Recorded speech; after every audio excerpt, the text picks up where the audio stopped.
नमस्कार, मैं डॉक्टर सविता चौधरी, सहायक आचार्य, राजकीय महाविद्यालय बूंदी, बीए भाग द्वितीय इतिहास की कक्षा में आपका स्वागत करते हैं। आज मैं आपको पढ़ाने जा रही हूँ कालीबंगा, द हड़प्पन साइट इन राजस्थान। कालीबंगा जो हड़प्पा या सिंधु घाटी सभ्यता का राजस्थान में पाए जाने वाला स्थल है, उसके बारे में हम अध्ययन करेंगे। कालीबंगा राजस्थान के हनुमानगढ़ जिले के पीलीबंगा तहसील में सरस्वती नदी, जिसको आजकल घग्गर नदी कहा जाता है, के किनारे पर स्थित एक स्थल है। सरस्वती नदी 2000 वर्ष ईसा पूर्व लुप्त हुई मानी जाती है। इसका जो आजकल का की रेमनेंट बरसाती नदी है, उसको घग्गर के नाम से जाना जाता है। सरस्वती नदी शिवालिक पहाड़ियों से निकलकर हिमाचल प्रदेश, हरियाणा, राजस्थान से बहते हुए पाकिस्तान के बहावलपुर क्षेत्र में प्रवेश करती थी। आजकल सरस्वती नदी का जो रेमनेंट है, उसको घग्गर कहा जाता है, जो कि थार के डेजर्ट में गुम हो जाती है। जिस समय ये नदी पाकिस्तान में प्रवेश किया करती थी, उस समय इसे हकरा कहा जाता था। तो पुरानी सरस्वती नदी को दूसरे शब्दों में घग्गर हकरा कहा जाता है और इसके बहाव क्षेत्र को घग्गर हकरा पाट कहा जाता है। ये ऐसा नदी बेसिन है जिसमें सिंधु घाटी की सभ्यता से संबंधित अनेक स्थल पाए जा रहे हैं और इतने अधिक स्थल पाए जा रहे हैं कि सिंधु घाटी का केंद्र सिंधु नदी न मानकर सरस्वती नदी को माना जाने लगा है। इन्हीं बहुत सारे स्थलों में से एक स्थल राजस्थान का कालीबंगा है, जो सिंधु घाटी की सभ्यता के बड़े और महत्वपूर्ण स्थलों में से एक है। कालीबंगा जो टीला था सिंधु घाटी की सभ्यता का, जिसका उत्खनन करने पर वहां पर सिंधु घाटी की सभ्यता के अवशेष मिले। उस टीले के सरफेस पर काले रंग की चूड़ियों के बहुत सारे टुकड़े बिखरे हुए थे। तो उन चूड़ियों के नाम पर चूड़ियों को के कारण इसका नाम रख दिया गया कालीबंगा, यानी काली चूड़ियां। हमने बताया कि कालीबंगा जो है वो सिंधु घाटी की सभ्यता या हड़प्पा सभ्यता का एक नगर है। सिंधु घाटी या हड़प्पा सभ्यता विश्व की प्राचीनतम सभ्यताओं में से एक है। पहले मिस्र या चीन की सभ्यताओं को प्राचीनतम माना जाता था, लेकिन पाकिस्तान के मेहरगढ़ में मिली कुछ पुरातात्विक साक्ष्यों को, जिनको कि सिंधु घाटी की सभ्यता से जोड़ा जाता है और जिनकी समयावधि 8वीं सदी ईसा पूर्व है, उन पुरातात्विक अवशेषों के पाए जाने के बाद सिंधु घाटी की सभ्यता को विश्व की प्राचीनतम सभ्यता मानने की राय जोर पकड़ने लगी है। सिंधु घाटी की सभ्यता ताम्र पाषाण युगीन सभ्यता का प्रतिनिधित्व करती है। हम पाषाण युग पढ़ते हुए आ रहे हैं। हमने देखा कि सबसे पहले मनुष्य ने अपने जीवन निर्वाह को सफल बनाने के लिए पाषाण का उपयोग किया। पाषाण का उपयोग करते करते उसमें जिस पहले धातु का आगाज हुआ वो तांबा था। तो जब पत्थर के साथ तांबा उपयोग में लाया जाने लगा उपकरण बनाने के लिए, जीवन निर्वाह के साधन जुटाने के लिए, तो उसको ताम्र पाषाण स्तर या चाल्कोलिथिक स्तर कहा जाता है। इसको कॉपर एज भी कहा जाता है, क्योंकि तांबा वो धातु थी जो सबसे पहले काम में लाई जाने लगी। ब्रॉन्ज एज भी कहा जाता है, क्योंकि तांबे को टिन के साथ मिलाकर कांसा बनाया जाने लगा और कांसे का उपयोग भी किया जाने लगा। तो सिंधु घाटी की सभ्यता ताम्र पाषाणिक या ताम्र या कांस्य युगीन सभ्यता का एक उदाहरण है, जिसके 1000 से अधिक स्थलों का अब तक पता लगाया जा चुका है, जिनमें से बहुत सारे स्थलों का उत्खनन किया जा चुका है। ये सिंधु घाटी की सभ्यता एक बहुत बड़े क्षेत्र में विस्तृत पाई गई है। इसका पूर्वी छोर बलूचिस्तान में सुतका गेंडोर है। इस पश्चिमी छोर बलूचिस्तान में सुतका गेंडोर है। पूर्वी छोर उत्तर प्रदेश में आलमगीरपुर है। उत्तरी छोर अफगानिस्तान में मांदा है और दक्षिणी छोर महाराष्ट्र में दैमाबाद है। ये हड़प्पा सभ्यता का कालक्रम 2800-2900 ईसा पूर्व से 2000 ईसा पूर्व है। कुछ स्थल इसके ऐसे ऐसे भी हैं जहां पर हड़प्पा से पूर्व के सांस्कृतिक चरण के अवशेष भी पाए गए हैं और कुछ नगर ऐसे भी हैं जहां पर हड़प्पा सभ्यता के पश्चात के सांस्कृतिक चरण भी पाए गए हैं। यानी वो प्री हड़प्पन से पोस्ट हड़प्पन, पूर्व हड़प्पा से हड़प्पा और उत्तर हड़प्पा तीनों सांस्कृतिक चरणों का प्रतिनिधित्व करती हैं। इससे उस स्थान पर हड़प्पा सभ्यता से पूर्व की पृष्ठभूमि क्लियर होती है और हड़प्पा सभ्यता के बाद वहां पर किस तरीके के अवशेष पाए गए हैं और जीवन किस तरीके का था, इसका पता हमको चलता है। हड़प्पा सभ्यता के जितने अवशेष पाए गए हैं उनका उत्खनन हुआ है और वहां पर जो साक्ष्य मिले हैं उन साक्ष्यों से मिलाकर सिंधु घाटी की सभ्यता के जीवन का पूरा खाका बनाया गया है। हम जानते हैं कि ये भारत के इतिहास की सबसे प्राचीनतम सभ्यता है और इन लोगों ने अपने जीवन का संगठन खुद किया। कहने का तात्पर्य यह है कि इनके पास कोई प्रेसिडेंट नहीं था जिससे सीखकर वो इस तरीके का समाज बना लेते, इस तरीके की राज्य व्यवस्था बना लेते, इस तरीके का नगरीकरण करते या दूसरी चीजों का डेवलपमेंट करते। तो हम हमारे लिए ये आवश्यक है कि हम सिंधु घाटी की सभ्यता के एक मोटे मोटे रूप को जान ले, क्योंकि ये जो संपूर्ण चित्र है सिंधु घाटी की सभ्यता का, ये उसके विभिन्न स्थलों से पाए गए अवशेषों से निकलने वाले ऐतिहासिक निष्कर्षों को मिलाकर बनता है।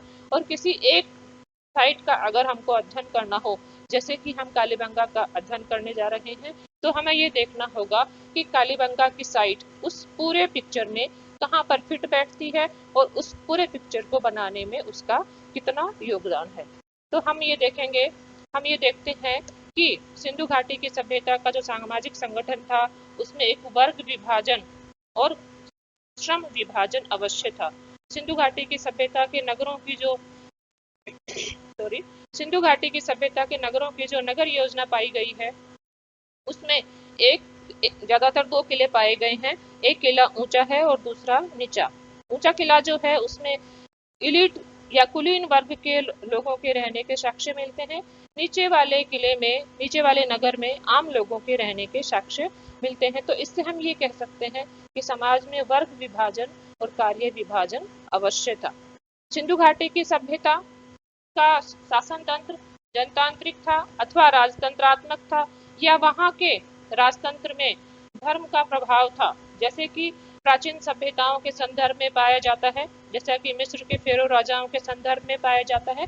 ये हम निश्चित रूप से नहीं कह सकते हैं, क्योंकि सिंधु घाटी की सभ्यता के बारे में जो संपूर्ण निष्कर्ष निकाले गए हैं वो केवल पुरातात्विक स्रोतों के आधार पर निकाले गए हैं। सिंधु घाटी की सभ्यता की लिपि को अब तक नहीं पढ़ा गया है, इसलिए यहाँ के निष्कर्ष अभी तक अनुमान के स्तर पर हैं। लेकिन हम ये अवश्य कह सकते हैं कि जितना बड़ा विस्तार सिंधु घाटी की सभ्यता का पाया गया है, जितने नगरों का उत्खनन किया गया है, उन नगरों के नगर नियोजन में जो साम्य हमें दिखाई देता है, उस साम्य के बेसिस पर हम ये कह सकते हैं कि सिंधु घाटी की सभ्यता में एक केंद्रीय सत्ता का अस्तित्व जरूर था, जो पूरे विस्तार पर नियंत्रण रखती थी।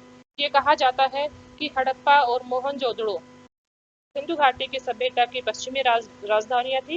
ये कहा जाता है कि कालीबंगा उसकी पूर्वी राजधानी थी। सिंधु घाटी की सभ्यता एक नगरीय और व्यापार प्रधान सभ्यता थी, क्योंकि कोई भी नगरीय और व्यापार प्रधान सभ्यता बिना ग्रामीण या कृषिगत पृष्ठभूमि के नहीं पनप सकती है। तो हमें ये भी देखना होगा कि उसका कृषिगत स्तर क्या था। हमें अब तक यह पता है कि सिंधु घाटी की सभ्यता में खेती किए जाने वाले 9 अनाजों के साक्ष्य नौ अनाजों को अब तक अंतिम रूप से कृषि किए जाने वाले अनाजों के रूप में पहचान लिया गया है। ये अर्थव्यवस्था न केवल भारत में व्यापार करती थी, अंतर्देशीय व्यापार करती थी, वरन ये अंतर्राष्ट्रीय व्यापार भी करती थी। अफगानिस्तान और मध्य एशिया तक उसके व्यापारिक संबंध थे। हड़प्पा सभ्यता के लोगों ने कुछ पारलौकिक तत्वों में विश्वास करना प्रारंभ किया था। ये ऐसे तत्व हैं जो भारत के धार्मिक जीवन में अभी भी पाए जाते हैं, जैसे कि शिव पूजा, जैसे कि लिंग पूजा, जैसे कि पशु पूजा, फिर वृक्ष पूजा, मातृ देवी की पूजा। इस तरीके के धार्मिक विश्वास सिंधु घाटी की सभ्यता के लोगों के थे। ये धार्मिक विश्वास यहाँ पर पाए जाने वाले अवशेषों के आधार पर निकाले गए हैं। जैसे कि हम ये देखते हैं कि जितने पुरातात्विक अवशेष पाए जाते हैं सिंधु घाटी की सभ्यता के अलग अलग नगरों में, उन अवशेषों में नारी की मृण मूर्तियों की मात्रा बहुत अधिक है।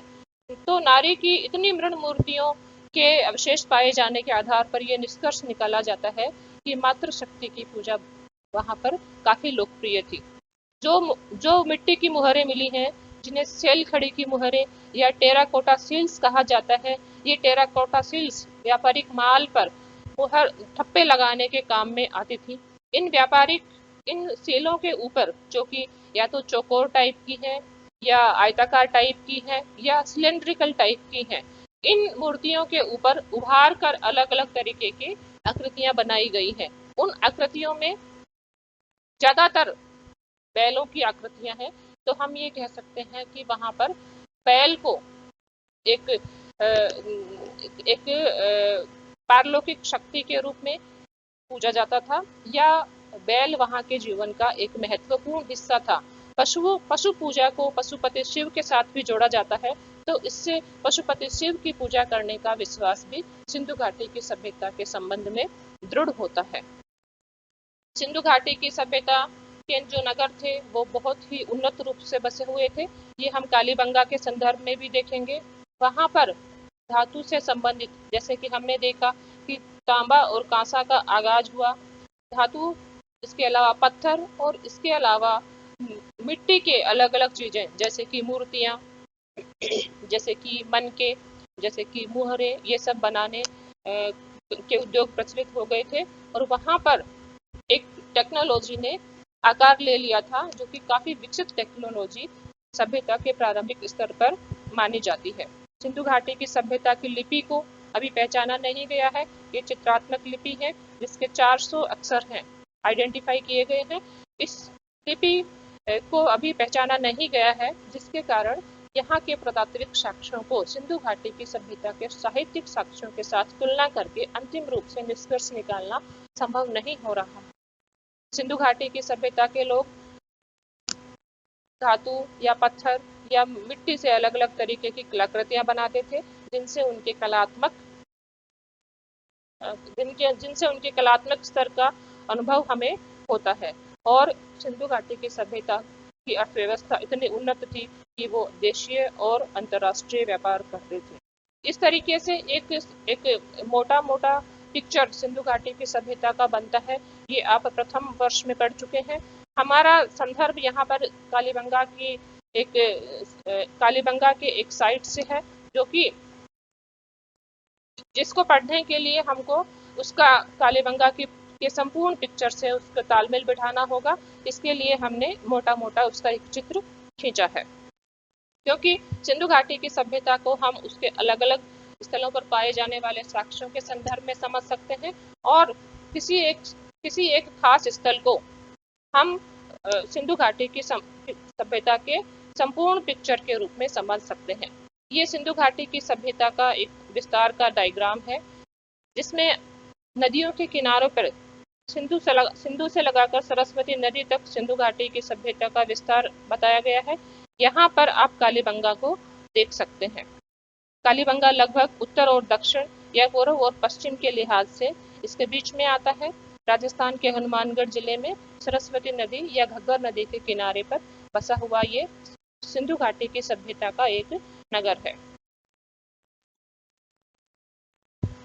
कालीबंगा के बारे में कुछ महत्वपूर्ण तथ्य इस तरीके से हैं, किस तरीके से इस स्थल को पहचाना गया, किस तरीके से ये सिंधु घाटी की सभ्यता के साथ इसका संबंध जोड़ा गया, खुदाई हुई और फिर फिर पुरातात्विक साक्ष्यों को ऐतिहासिक निष्कर्षों में बदला गया। सबसे पहले लुइजी पियो टेसिटोरी ने, जो कि एक इंडोलॉजिस्ट, इटालियन इंडोलॉजिस्ट और लिंग्विस्ट थे, बंगाल एशियाटिक सोसाइटी कलकत्ता की तरफ से राजस्थान के लिटरेरी और हिस्टोरिकल सर्वे के लिए आए थे, बीकानेर में रहकर काम कर रहे थे। उन्होंने वो टीला जिसके नीचे कालीबंगा के सैंधवकालीन अवशेष पाए गए, उस टीले को प्री हिस्टोरिक साइट के रूप में पहचाना और आर्कियोलॉजिकल सर्वे ऑफ इंडिया को अवगत कराया। लेकिन बात इतनी जल्दी आगे नहीं बढ़ी। 1919 में लुइजी पियो टेसिटोरी की मृत्यु हो गई। 1921 में सबसे पहले हड़प्पा नामक स्थल पर सिंधु घाटी की सभ्यता के स्थलों का अन्वेषण प्रारंभ हुआ। 1952 में आर्कियोलॉजिकल सर्वे ऑफ इंडिया के डायरेक्टर जनरल अमलानंद घोष ने कालीबंगा को हड़प्पा सभ्यता के एक नगर के रूप में पहचाना और उसके उत्खनन की अनुमति दी। 1960 से 1969 के बीच में P Lal archaeological survey of India के उस समय के डायरेक्टर जनरल थे, के नेतृत्व में बी के Thapar, M D Khare, K M Srivastava, S P Sen, इन लोगों की टीम के द्वारा कालीबंगा का उत्खनन किया गया। कालीबंगा के दो सांस्कृतिक चरण हैं। पहला चरण प्री हड़प्पन फेज को रिलेट करता है, उसका समयावधि है 3500 ईसा पूर्व से 2500 ईसा पूर्व, और दूसरा उसका मैच्योर हड़प्पन फेज है जिसकी समयावधि है 2500 ईसा पूर्व से 1500 ईसा पूर्व। कालीबंगा सिंधु घाटी की सभ्यता के महत्वपूर्ण स्थलों में से एक है और ये है कालीबंगा की पूर्वी राजधानी या तीसरी राजधानी माना जाता है सिंधु घाटी की सभ्यता की।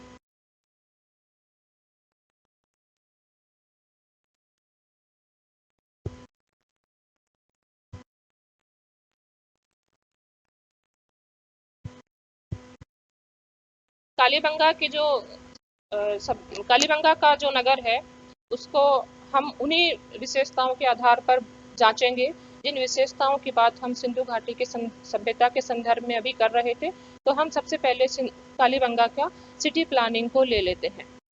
कालीबंगा का जो नगर है वो उसका नगर नियोजन सिंधु घाटी की सभ्यता के अन्य नगरों के समान ही है। मतलब ये किसी नदी के किनारे पर बसा हुआ था, जैसे कि ये सरस्वती नदी के बाएं या दक्षिणी किनारे पर बसा हुआ था। इसका आकार 100 हेक्टेयर्स का था। इसके दो टीले थे, एक पश्चिमी टीला, एक पूर्वी टीला। पश्चिमी टीला कुलीन वर्ग के निवास के लिए था, शासक वर्ग के निवास के लिए था, और पूर्वी टीला या लोअर साइटेडेल आम लोगों के निवास के लिए था। पश्चिमी टीले के नीचे पूर्व हड़प्पा सभ्यता के अवशेष पाए गए हैं और उसका एक भूकंप के कारण विनाश हो गया 2600 ईसा पूर्व के आसपास, और विनाश हो जाने के बाद हड़प्पन लोगों ने दोबारा उस पर बसावट की। तो दो स्तर पाए गए हैं। उसके नीचे वाला स्तर प्री हड़प्पन फेज को रिलेट करता है और ऊपर वाला स्तर हड़प्पन फेज को रिलेट करता है। इसको हम इस तरीके से समझ सकते हैं जैसे कि इस नगर की जो किलेबंदी है उसमें पूर्व हड़प्पा स्तर की जो दीवार है उस दीवार की मोटाई 1.6 मीटर्स लगभग है और हड़प्पा स्तर की जो उसकी दीवार है उसकी मोटाई 3-4 मीटर कर दी गई है। यानी जो दीवार 1.6 मीटर्स चौड़ी है वो पूर्व हड़प्पा स्तर की है और जो 3-4 मीटर चौड़ी है वो हड़प्पा स्तर की है। हम ये देख सकते हैं कि विनाश हो जाने के बाद भी सिंधु घाटी की सभ्यता के लोगों ने हिम्मत नहीं हारी और तुरंत वहां पर नया नगर बसाया गया। तो यहाँ पर हम प्री हड़प्पन फेज से हड़प्पन फेज को कंटिन्यूअस ट्रांजिशन इसी स्थान पर देख सकते हैं। ये जो प्री हड़प्पन फेज है यहाँ पर तांबे के उपकरण बनते थे और पोट्री भी पाई जाती थी, लेकिन यहाँ पर कोई लिपि व्यवस्था नहीं थी। ऊपर वाला या पश्चिमी जो किला है वो 9 मीटर्स का एक आयताकार 9 मीटर्स ऊंचा 9 मीटर ऊंचा एक आयताकार किला है जिसकी भुजाएं 240 और 120 मीटर्स की हैं। क्योंकि ये दो स्तरों को रिलेट करता है, पुराने स्तर को भी रिलेट करता है, इसलिए इसको KLB1 नाम दिया गया है। इस किले के दो भाग हैं। ऊपरी भाग में उत्तरी भाग में इलीट वर्ग के, कुलीन वर्ग के, शासक वर्ग के लोगों के रहने के लिए निवास स्थल बनाए गए हैं। फिर पार्टीशन है, दक्षिणी भाग में कुछ 5-6 चबूतरे हैं, उन चबूतरों के शीर्ष पर जो खड्डे बने हैं और जहां पर अग्नि के साक्ष्य मिले हैं, इसलिए उनको हवन कुंड या वेदियां माना गया है। ये हवन कुंड और वेदियां जो चबूतरों के ऊपर स्थापित हैं, सिंधु घाटी की सभ्यता के कुछ एक नगरों में पाए जाते हैं, इसलिए ये कालीबंगा की एक प्रमुख विशेषता माने जाते हैं। ये ये हवन कुंडों के पार्श्व में कुछ अनुष्ठानिक कार्य करने के साक्ष्य मिले हैं। तो ये सिंधु घाटी की सभ्यता के लोगों के धार्मिक विश्वासों से इनका संबंध स्थापित किया जाता है। किले के बाहर इन किले के बाहर इन यज्ञ वेदियों के पश्चिम में कालीबंगा की सभ्यता का एक ग्रेव यार्ड या कब्रिस्तान पाया गया है। वहां पर 34 या 37 समाधान के साक्ष्य मिले हैं। तो इन सब चीजों को इनकी आपसी नजदीकी के कारण सिंधु घाटी की सभ्यता के लोगों के धार्मिक विश्वासों से जोड़ा जाता है। सिंधु घाटी की सभ्यता का जो लोअर सिटी है, जो आम लोगों के निवास के लिए काम में आता रहा था, वह परवर्ती परवर्ती या मैच्योर हड़प्पन फेज का है, इसलिए इसको KLB2 नाम दिया गया है। इसका आकार है 235 गुना 360 मीटर और ये 12 मीटर ऊंचा है। ये सिंधु घाटी की सभ्यता के अन्य नगरों के समान ही ग्रिड पैटर्न पर बसाया गया था, यानी चौकोर इसकी सड़कों और गलियों का स्ट्रक्चर इस तरीके से बनाया गया था कि वो समकोण पर एक दूसरे को काटती थी और जो जो घरों का जो समुच्चय बनता था वो एक चौकोर आकार में हमको मिलता है।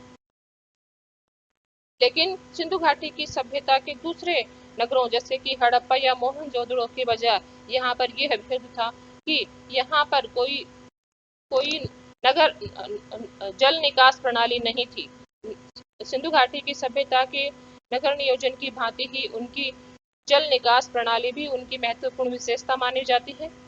लेकिन कालीबंगा में कोई स्पष्ट जल निकास प्रणाली नहीं पाई जाती है और कालीबंगा में भवन बनाने के लिए जिन ईंटों का इस्तेमाल किया गया था वो भी मुख्यतः पकी हुई नहीं थी। तो इसलिए ये कहा जाता है कि हड़प्पा और मोहनजोदड़ो की बजाय कालीबंगा जो थी वो उतनी समृद्ध बस्ती, संपन्न बस्ती नहीं थी। ये दो मुख्य किले हैं या दो मुख्य नगर हैं जो एक ही नगर के हिस्से हैं। ये सिंधु घाटी की सभ्यताओं का प्रारूपिक नगर नियोजन बनाते हैं। कालीबंगा के संबंध में एक खास बात यह है कि यहाँ पर शहर का एक थर्ड हिस्सा भी है जो कि लोअर किले या निचले किले के पूर्वी दिशा में है। ये एक छोटा हिस्सा है जिसको KLB3 नाम दिया गया है। ये लोअर सिटी से 80 मीटर पूर्व में है और यहाँ पर चार या पांच यज्ञ वेदियों के साक्ष्य मिले हैं जिनको फिर से सिंधु घाटी की सभ्यता या कालीबंगा की सभ्यता के धार्मिक विश्वासों से जोड़ा जाता है।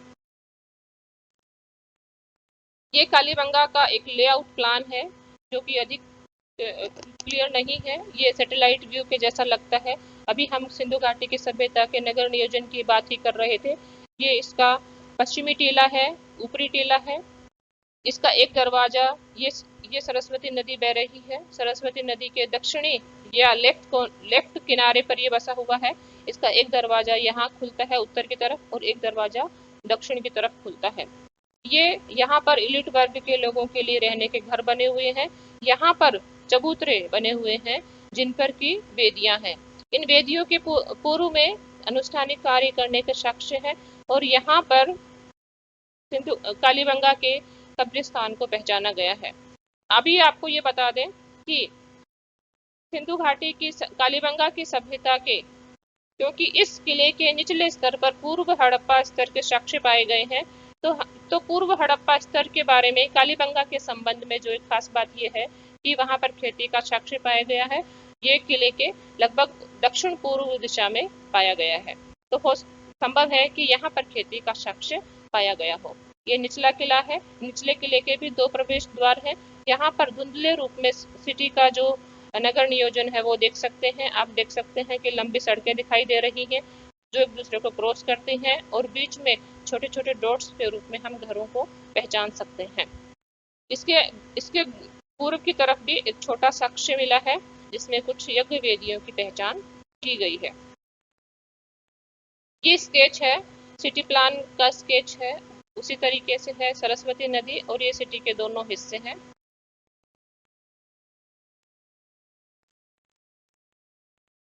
ये प्री हड़प्पन सभ्यता के बारे में, जो कि पश्चिमी टीले के निचले स्तर पर पाया जाता है, उसके उत्खनन में कुछ ऐसे अवशेष मिले हैं जो कालीबंगा की सभ्यता को सिंधु घाटी की सभ्यता के संदर्भ में खास बनाते हैं।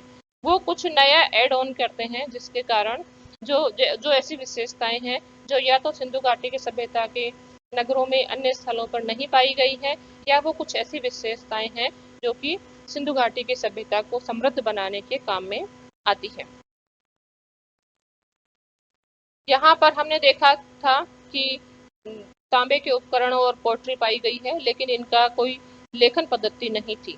जो जो पोट्री पाई गई है, आप ये जान लें कि जब हम जब हम सभ्यता सिंधु घाटी की सभ्यता या अन्य सभ्यताओं का अध्ययन करने लगते हैं प्राचीन भारत के इतिहास के संदर्भ में, तो यहाँ पर जो सबसे इम्पोर्टेंट आइडेंटिफाइंग टूल होता है वो पोट्री होता है, क्योंकि पोट्री ऐसा पुरातात्विक अवशेष है जो सबसे ज्यादा मात्रा में पाया जाता है और लगभग सभी स्थलों पर पाया जाता है। तो कौन सा स्थल किस सभ्यता को रिलेट करता है, ये उसके पोट्री टाइप की समानता के बेसिस पर तय किया जाता है। तो हमें ये पता है कि सिंधु घाटी की सभ्यता के जो पोट्री या मृद भांड जो है, उनको जो सामूहिक रूप से नाम दिया गया है, उसको PGW पेंटेड ग्रे वेयर कहा जाता है। तो सिंधु घाटी की सभ्यता में कालीबंगा के पूर्व हड़प्पा स्तर पर हमको 6 तरीके के बर्तन मिले हैं। इन 6 तरीके के बर्तनों को ABCDEF नाम दिया गया है अल्फाबेटिकल मैनर में। इसमें से कुछ पेंटेड हैं और कुछ बिना पेंटेड हैं, यानी कि 6 तरीके के मृद भांड या पोट्री टाइप्स यहाँ पर पाए गए हैं। कालीबंगा कालीबंगा के का जो पश्चिमी टीला है, इसके बारे में हम पहले ही बता चुके हैं। उसके दक्षिण पूर्व में 2800 ईसा पूर्व 2800 ईसा पूर्व के लगभग जुते हुए खेत के साक्ष्य मिले हैं। ये ऐसा साक्ष्य है जो न केवल भारत में इस तरीके का पहला साक्ष्य है, वरन विश्व में भी इस तरीके का पहला साक्ष्य है। ये जो जुते हुए खेत का साक्ष्य है, इसके खांचों के निशान यहाँ पर पाए गए हैं। ये जुताई दो दिशाओं में की गई है, उत्तर दक्षिण और पूर्व पश्चिम। एक दिशा में 2 खांचों के बीच में 30 सेंटीमीटर की दूरी रखी गई है, दूसरे खांचों में 190 सेंटीमीटर की दूरी रखी गई है। एक खांचों में जो नजदीक वाले खांचे हैं उनमें चना बोया गया है, और जो दूर वाले खांचे हैं उनमें सरसों बोई गई है। यानी कालीबंगा की सभ्यता के इस स्तर पर, पूर्व हड़प्पा स्तर पर इस तरीके की खेती की जाती थी, जो कि काफी विकसित किस्म की 2 फसलों को एक साथ उगाना काफी विकसित किस्म की खेती मानी जाती है, चना और सरसों। इस तरीके की खेती राजस्थान भारत के कई इलाकों में आज भी की जाती है। तो ये ऐसा साक्ष्य है जो कालीबंगा के बारे में यूनिक है। ये न केवल भारत में पहला साक्ष्य है, वरन विश्व में भी इस तरीके का पहला साक्ष्य है। इस पूर्व हड़प्पा स्तर पर 2600 ईस्वी के आसपास भूकंप आया और बस्ती का पतन हो गया, लेकिन सिंधु घाटी के सभ्यता के लोगों ने तुरंत इस स्थल को दोबारा बसाया, और पूर्व हड़प्पा स्तर से हड़प्पन फेज की शुरुआत हुई, जो कि वहां के सांस्कृतिक अनवरतता को दर्शाता है। ये पूर्व हड़प्पा स्तर पर पाए जाने वाले घरों की खुदाई के वास्तविक साक्ष्य हैं। इस तरीके के घरों के साक्ष्य वहां पर मिले हैं, जो कि ऊपरी किले के नीचे दबे हुए हैं।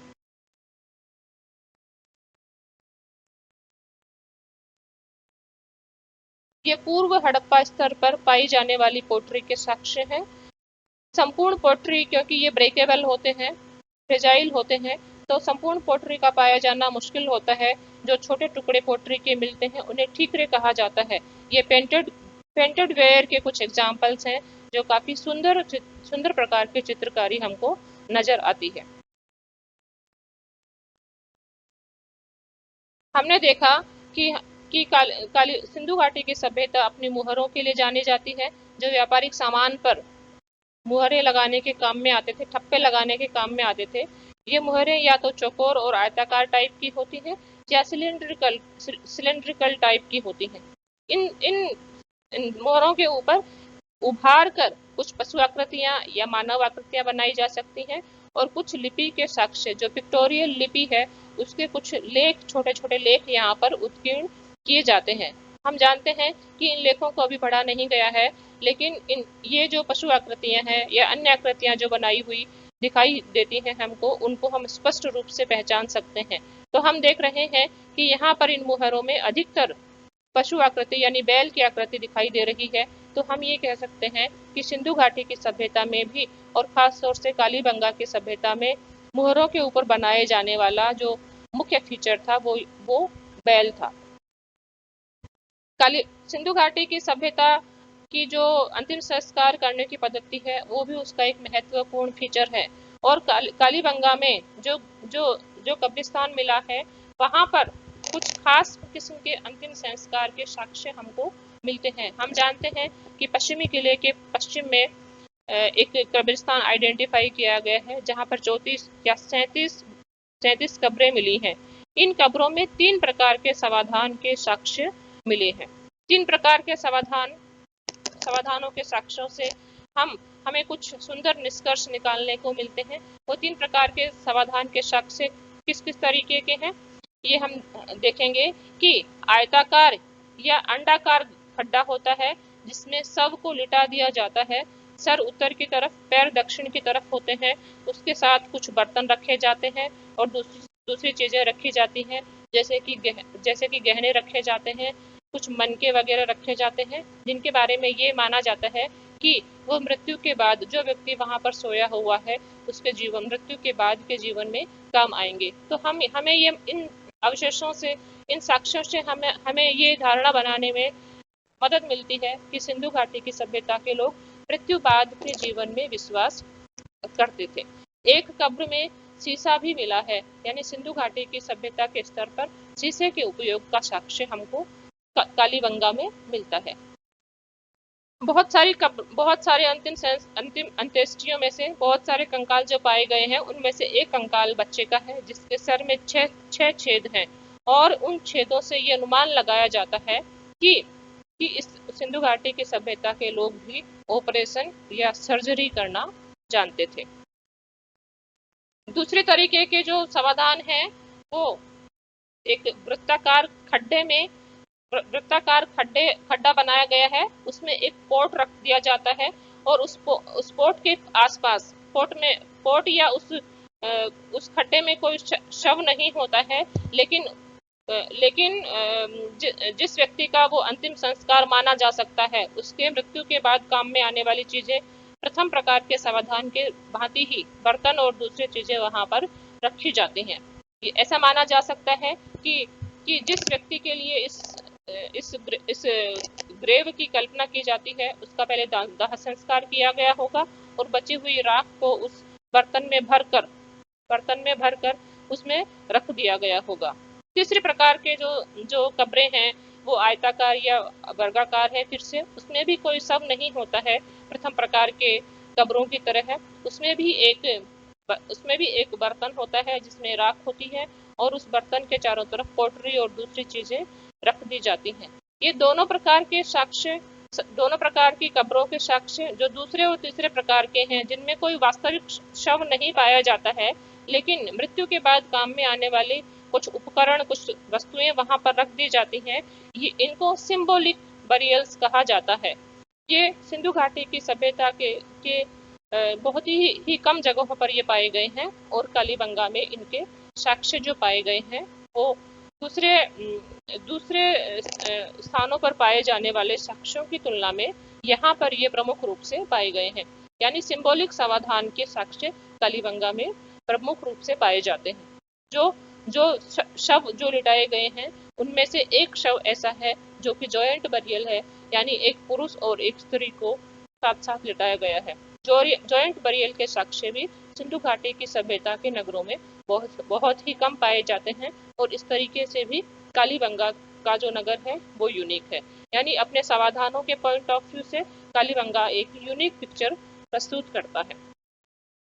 अब दूसरी कुछ यूनिक बातें हैं जो कि कालीबंगा की सभ्यता को सिंधु घाटी की सभ्यता में विशेष बनाती हैं। हम जानते हैं कि बहुत सारी तरह की मृण मूर्तियां यहाँ पर पाई जाती हैं और मातृशक्ति की पूजा सिंधु घाटी की सभ्यता का एक महत्वपूर्ण फीचर है। लेकिन कालीबंगा में ऐसी कोई कोई मृण मूर्तियां नहीं पाई गई हैं जिससे हमको ये विश्वास बनाने में मदद मिले कि यहाँ पर मातृशक्ति की पूजा की जाती थी।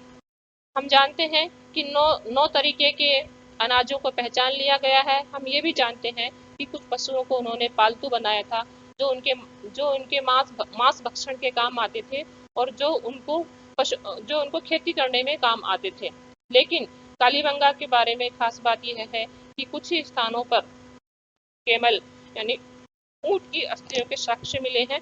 तो उन कुछ स्थानों में से उन कुछ नगरों में से कालीबंगा भी एक है जहां पर ऊंट की अस्थियों के साक्ष्य मिले हैं। दूसरी खास बात यह है कि कि यहाँ पर घोड़े की मृण मूर्तियां या घोड़े की अस्थियों के अवशेष भी मिले हैं। घोड़ा भी सिंधु घाटी की सभ्यता के साथ मुख्य रूप से नहीं जोड़ा जाता है। ये आर्यों की प्रमुख विशेषता माना जाता है। लेकिन सिंधु घाटी की में पाए जाने वाले कुछ घोड़े के अवशेषों में से एक अवशेष कालीबंगा नामक नगर में भी पाया जाता है। और कालीबंगा में जो मुहरें पाई गई हैं, सेलखड़ी की मुहरें पाई गई हैं, उनमें सबसे ज्यादा महत्वपूर्ण रूप से प्रस्तुत किए जाने वाला पशु पुल है जो कि काफी शक्तिशाली नजर आता है। और उसके इतने शक्तिशाली रूप में नजर आने के से यह विश्वास पैदा होता है। इतने अधिक बार उसकी आवृत्ति होने के कारण यह विश्वास बनाने में मदद मिलती है कि वो यहाँ का एक बहुत ही लोकप्रिय पशु था और लोकप्रिय विश्वास था। सबसे एक महत्वपूर्ण जो सील मिली है वो एक सिलेंड्रिकल साइज की सील है जिसमें एक महिला है जिसके दोनों तरफ दो पुरुष हैं और वो दोनों पुरुष आपस में भालों से लड़ रहे हैं। ये एक यूनिक टाइप का फिगर है जो यहाँ की सीलों के ऊपर पाया गया है। सिंधु घाटी की सभ्यता का पतन भी एक विवाद का विषय है। उसके पतन के कुछ सामान्य कारण हो सकते हैं या अलग अलग नगरों के पतन के अलग अलग कारण हो सकते हैं। कालीबंगा नामक जो नगर है जो सरस्वती नदी के किनारे पर बसा हुआ है, उसके प्रथम दौर के पतन के कारण ये थे कि जहां पर वो बसा हुआ था वहां पर भूकंप आया। भूकंप के साक्ष्य मिले हैं 2600 ईसा पूर्व में उसका पतन हुआ और उसी स्थान पर हड़प्पा स्तर के दूसरे दौर की बस्तियां बसाई गई। ये दूसरा दौर सूखा क्योंकि सरस्वती नदी जहां पर बहती थी वहां पर कुछ जियोलॉजिकल यानी भू विवर्तनिक परिवर्तन आए जो जहां पर सरस्वती नदी अपना पानी का स्रोत ग्रहण करती थी वहां पर रास्ते में कुछ जियोलॉजिकल चेंजेस की वजह से जमीन का स्तर ऊपर उठ गया और पानी की आपूर्ति में बाधा उत्पन्न हो गई। उसके कारण सरस्वती नदी का पाट सूख गया और पाट सूख जाने के कारण कालीबंगा के लोग दूसरे स्थानों पर चले गए और इस तरीके से लगभग 1500 ईसा पूर्व के आसपास कालीबंगा की सभ्यता का पतन हो गया। इस तरीके से कालीबंगा का नगर सिंधु घाटी की सभ्यता का एक बहुत ही महत्वपूर्ण नगर है जो कि उसकी पूर्वी राजधानी थी, जो कि उसके बड़े नगरों में से एक है। यहाँ पर सामान्य नगर नियोजन जो कि दो भागों में बटा हुआ था, यहाँ पर 3 नगर पाए गए हैं। यहाँ पर विश्व के इतिहास में पहली बार खेती के साक्ष्य मिलते हैं। यहाँ पर मातृशक्ति की पूजा के साक्ष्य नहीं मिलते हैं। ये बैल यहाँ का एक लोकप्रिय विश्वास था। इस तरीके से कुछ सामान्य विशेषताओं के साथ हम कालीबंगा का अध्ययन करते हैं और ये ऐसी विशेषताएं हैं जो सिंधु घाटी की सभ्यता के संपूर्ण पिक्चर में एड ऑन करती हैं।